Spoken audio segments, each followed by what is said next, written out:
Shalom, perkenalkan nama saya Kapruan Jebua. Di sini saya akan memaparkan materi bagi kita, materi kami yang lalu bahwa yaitu yang dengan tema soteriologi.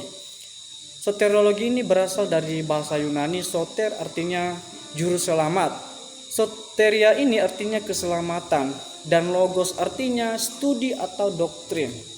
Jadi secara sederhana bahwa soteriologi ini adalah cabang teologi sistematika yang mempelajari karya keselamatan Allah bagi manusia melalui Yesus Kristus dan penerapannya dalam kehidupan orang percaya.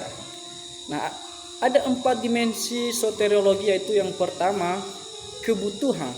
Soteriologi ini juga menjadi kebutuhan karena manusia yang berdosa terpisah dari Allah. Dalam Roma pasal 3 ayat 23 dan Roma pasal 6 ayat 23, teman-teman boleh melihatnya nanti. Yang kedua, dasar. Soteriologi ini menjadi dasar anugerah Allah yang tidak dapat diusahakan. Dalam Efesus pasal 2 ayat 8 sampai 9. Ketiga, jalan. Yesus Kristus adalah satu-satunya jalan keselamatan. Dalam Yohanes pasal 14 ayat 6 dan Kisah Para Rasul pasal 4 ayat 12. Dan yang terakhir, keempat, hasil akhir, yaitu hidup kekal dan pemulihan seluruh ciptaan. Dalam Wahyu 21 ayat 5 dan Roma pasal 8 ayat 11. Nah, jadi teman-teman semua, bahwa soteriologi adalah inti dari Injil pembebasan total dari dosa melalui iman kepada Kristus. Pertanyaannya, mengapa kita butuh keselamatan? Yang pertama, karena semua manusia berdosa. Roma 3:23 dan Yesaya 59 ayat 2. Teman-teman boleh membacanya nanti dalam Alkitab. Dosa bukan sekedar perbuatan salah, tetapi kondisi natur manusia yang telah rusak sejak kejatuhan manusia. Jadi dalam dosa yang bisa kita lihat dalam Kejadian pasal 3, situ manusia telah jatuh dalam dosa. Dosa bersifat universal ya, dan total yang menjangkau seluruh aspek keberadaan manusia. Yang kedua, karena upah dosa adalah kematian. Roma pasal 6 ayat 23. Jadi kematian rohani atau terpisah dari Allah. Kematian jasmani, kematian yang kekal. Kematian dalam Alkitab bukan hanya berhentinya hidup fisik, tetapi keterpisahan dari sumber kehidupan, yaitu Allah. Yang ketiga, karena manusia tidak mampu menyelamatkan diri.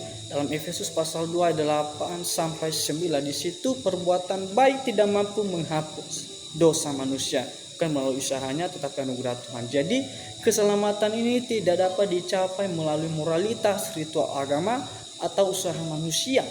Dosa ini menciptakan ketidakmampuan rohani. Itulah mengapa kita harus diselamatkan. Apa dasar dari keselamatan? Yang pertama, kasih karunia Allah. Itu dasar utama keselamatan, yang artinya kasih karunia Allah. Kasih karunia berarti anugerah Allah yang diberikan kepada manusia tanpa didasarkan pada usaha atau kelayakan manusia. Rasul Paulus menegaskan bahwa adalah pemberian Allah semata-mata karena kasih karunia-Nya kepada manusia. Dalam Efesus pasal 2:8, ayat ini menunjukkan bahwa keselamatan bukan hasil perbuatan baik manusia, melainkan anugerah yang diterima melalui iman, melalui respon iman kepada Kristus. Yang kedua, pengorbanan Yesus Kristus. Nah, teman-teman, itu dasar keselamatan, pengorbanan Yesus Kristus. Dasar keselamatan ini juga terletak pada karya penebusan Yesus Kristus melalui kematiannya di atas kayu salib. Jadi pengorbanan Kristus merupakan tindakan Allah untuk menebus dosa manusia yang memulihkan hubungan manusia dengan Allah. Dalam Yohanes pasal 3 ayat 16 dan 1 Petrus pasal 2 ayat 24. Yang ketiga, keadilan dan kasih Allah. Itulah dasar keselamatan. Keselamatan ini juga menunjukkan keseimbangan, adanya keadilan antara keadilan dan kasih Allah. Allah adalah Allah yang adil sehingga dosa tidak dapat diabaikan. Namun Allah juga penuh kasih sehingga Ia menyediakan jalan keselamatan bagi manusia. Artinya Allah adil, yaitu dosa itu adalah pelanggaran hukum Allah yang kudus dan harus dihukum. Yang kedua, Allah kasih, artinya Ia menyediakan jalan keluar melalui Kristus agar manusia tidak binasa karena dosa. Yang terakhir, pendamaian. Artinya Allah memiliki keadilan, dipuaskan, dan kasih dinyatakan. Jadi kesimpulannya bahwa dasar dari keselamatan adalah di mana kasih karunia Allah yang dinyatakan melalui karya penebusan Yesus Kristus di atas kayu salib. Jadi keselamatan ini bukan hasil usaha manusia, bukan hasil usaha saya, tetapi melainkan anugerah Allah yang diberikan kepada manusia melalui iman kepada Kristus. Jadi kita harus meresponnya dengan iman. Jadi dalam karya keselamatan tersebut, Allah menyatakan sekaligus keadilannya dan kasihnya kepada manusia. Bagaimana kasih karunia Allah dan pengorbanan Yesus Kristus menjadi dasar keselamatan? Dan mengapa manusia tidak dapat memperoleh keselamatan hanya melalui usahanya sendiri? Karena kasih karunia Allah dan pengorbanan Yesus Kristus menjadi dasar keselamatan. Karena manusia berdosa dan tidak mampu menyelamatkan dirinya sendiri. Dalam Efesus pasal 2 ayat 8 di situ menegaskan bahwa keselamatan diperoleh oleh kasih karunia melalui iman. Ada iman, ada kepercayaan kepada Tuhan. Jadi melalui kematiannya di atas kayu salib, Yesus menanggung dosa manusia dan membuka jalan perdamaian dengan Allah. Dalam Yohanes pasal 3 ayat 16, 1 Petrus pasal 2 ayat 24, di situ karena itu di keselamatan tidak dapat diperoleh melalui usaha manusia, melainkan hanya melalui kasih karunia Allah dan karya penebusan Kristus. Pertanyaan berikutnya, bagaimana keselamatan itu dikerjakan? Jadi keselamatan dalam iman Kristen dapat dipahami bahwa sebagai karya Allah yang utuh dari rencana kekalnya sampai penyempurnaan akhir. Alkitab juga menunjukkan bahwa beberapa tahap penting dalam pekerjaan keselamatan. Yang pertama, pemilihan atau predestinasi. Artinya di sini Allah memilih umatnya di dalam rencana kekal sebelum dunia dijadikan, dalam Efesus pasal 1 ayat 4. Yang kedua, penebusan. Kristus menebus manusia melalui darahnya, membayar harga dosa teman-teman, dan membebaskan manusia dari hukum serta kuasa dosa. Dalam Efesus pasal 1 ayat 7 di situ dikatakan bahwa keselamatan menjadi mungkin karena karya Kristus, khususnya kematian dan kebangkitannya. Yang ketiga, panggilan dan pertobatan. Di situ Allah memanggil manusia melalui pemberitaan Injil, lalu manusia dipanggil untuk merespon. Ada iman kepada Tuhan dengan iman dan pertobatan. Dalam Kisah Para Rasul pasal 2 ayat 38 situ nanti teman-teman boleh membacanya. Yang terakhir, pembenaran, justification. Artinya pembenaran adalah tindakan Allah menyatakan orang berdosa benar di hadapannya. Karena iman kepada Kristus, dalam Roma pasal 5 ayat 1. Manusia tidak dibenarkan karena perbuatan baik, tetapi karena iman kepada Kristus. Yang kelima, kelahiran baru atau regeneration.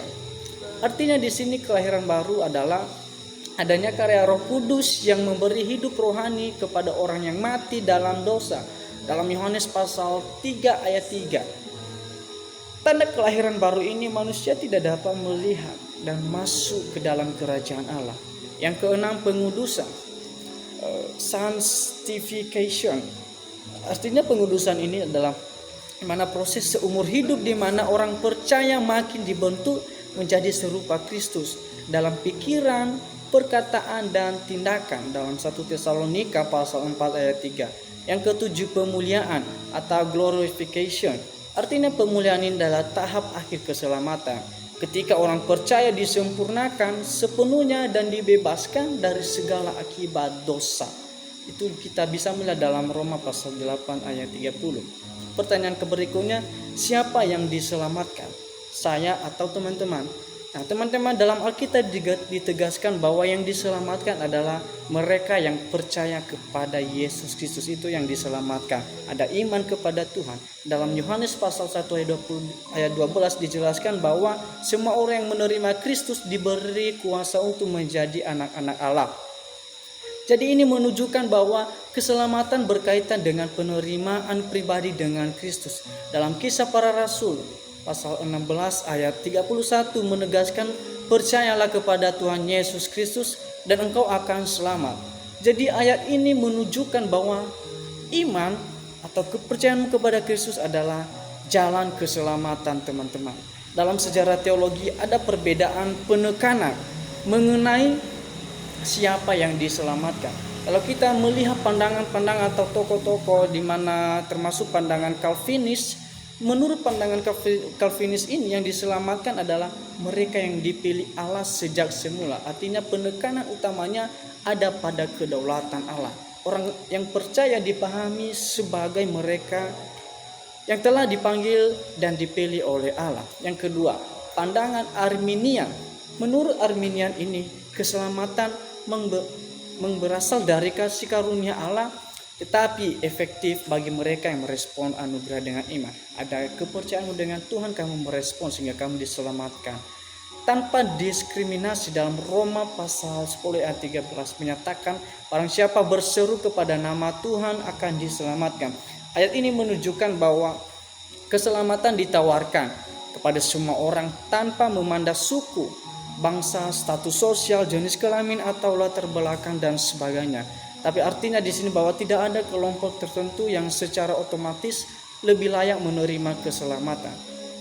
Tentu semua manusia ini adalah orang berdosa yang membutuhkan anugerah Allah, dan semua orang memiliki kesempatan yang sama untuk datang kepada Kristus.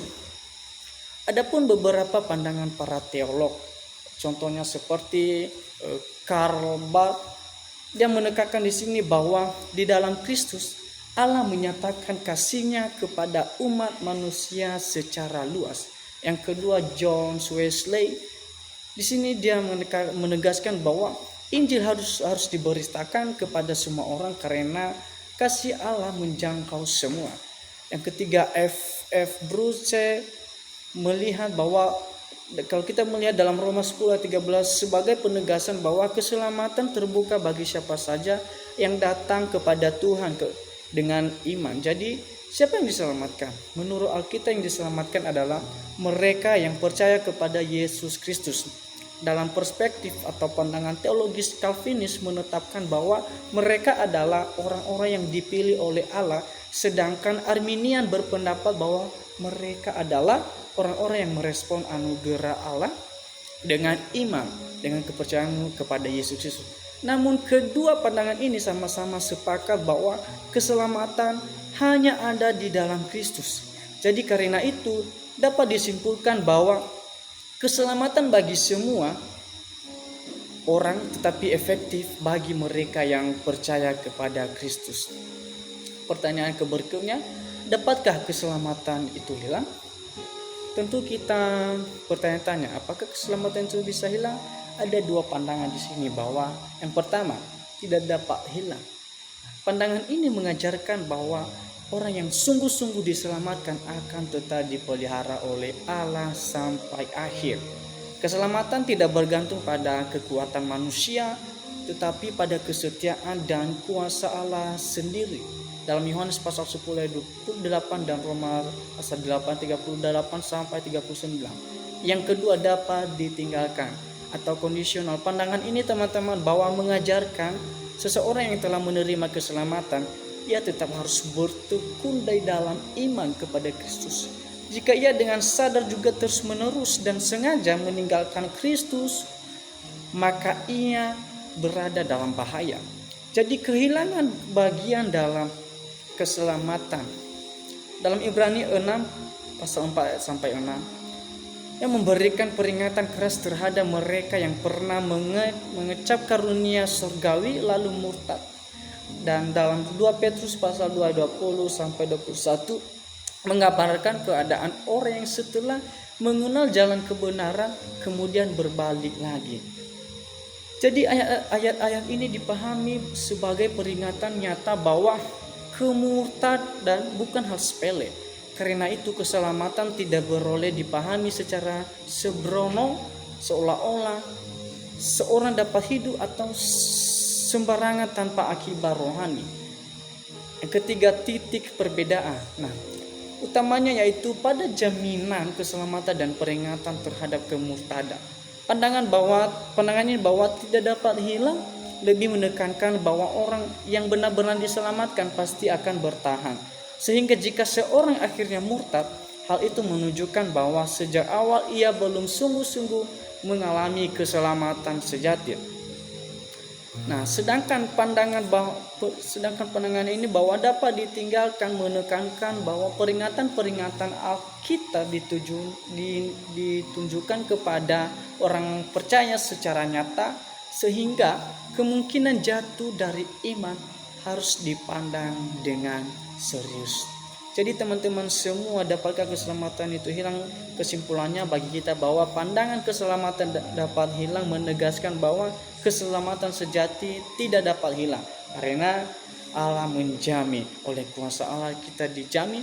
Jadi sebaliknya, keselamatan dapat ditinggalkan itu menegaskan bahwa orang percaya harus tetap bertekun sebab ada kemungkinan jatuh ke dalam kemurtadan. Kita harus tetap tekun supaya kita tidak murtad terhadap Yesus Kristus.